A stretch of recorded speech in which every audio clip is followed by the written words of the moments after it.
Bem-vindo ao podcast Minha Lição de Hoje. A lição dessa quinta traz como assunto livros e sua mensagem. Embora a divisão de capítulos e versículos seja bem recente nas Bíblias que temos hoje, a divisão em livros não. Isso pela própria natureza da divisão de livros. Já que os livros são compostos por diferentes autores, por exemplo, o livro do profeta Isaías ou o livro do apóstolo João, eles naturalmente vão ser divididos dessa forma.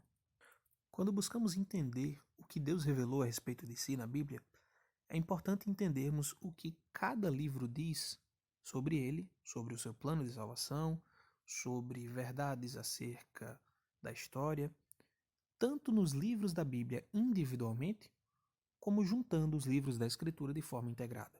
Ou seja, eu posso entender o Evangelho de João, por exemplo, apenas com o texto do próprio João, mas posso também buscar a conexão entre João e outras partes da Bíblia. A teologia bíblica busca entender o que cada livro tem a dizer individualmente sobre Deus, enquanto aquele campo que nós chamamos de teologia sistemática busca integrar a mensagem de todos os livros da Bíblia sobre um assunto específico. É de extrema importância, quando buscamos entender a palavra de Deus, saber qual foi o autor e a época em que esse autor viveu, quando se trata de um livro específico da Bíblia.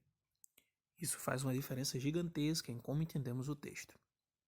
Por exemplo, nós, cristãos, crentes na vontade e na palavra de Deus, acreditamos que foi Moisés quem escreveu o Pentateuco, os 5 primeiros livros da Escritura.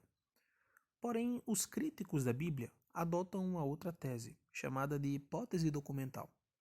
Eles acreditam que os 5 primeiros livros da Bíblia, que nós atribuímos a Moisés, na verdade foram escritos por 4 grupos de pessoas diferentes ao longo de um enorme período de tempo.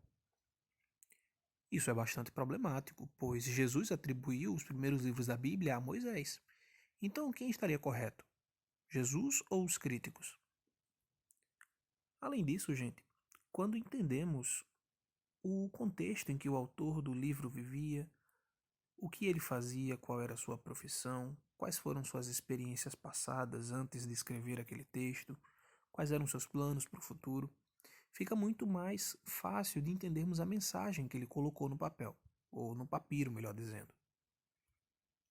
Um exemplo corriqueiro que pode ser dado: sabemos que Lucas era um gentio, alguém que não foi testemunha ocular dos eventos da vida de Jesus, mas ele conviveu com as testemunhas oculares, como os primeiros apóstolos de Jesus, escreveu as histórias, os relatos que eles tinham, e ele escreveu especificamente para um gentio, também Teófilo, como a maioria dos estudiosos indica.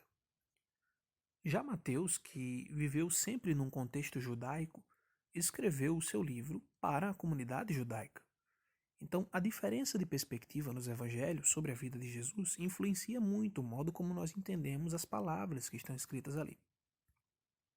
Atenção, uma dica importante é: sempre que você busca entender um trecho ou uma passagem, é importante ler contextos mais amplos daquela mesma passagem. Se é uma carta do Novo Testamento, como uma carta de Pedro ou uma carta de Paulo, você pode aproveitar e ler a carta inteira.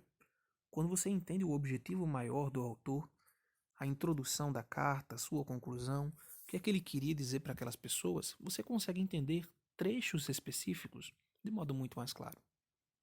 Precisamos ter mais dedicação no estudo da palavra de Deus. Se o Senhor escolheu se revelar a nós através da Escritura, é nossa obrigação aprender mais sobre ele.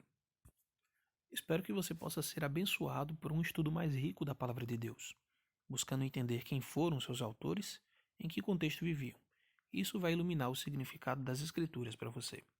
Até mais. Obrigado por ouvir o nosso podcast. Compartilhe e até amanhã.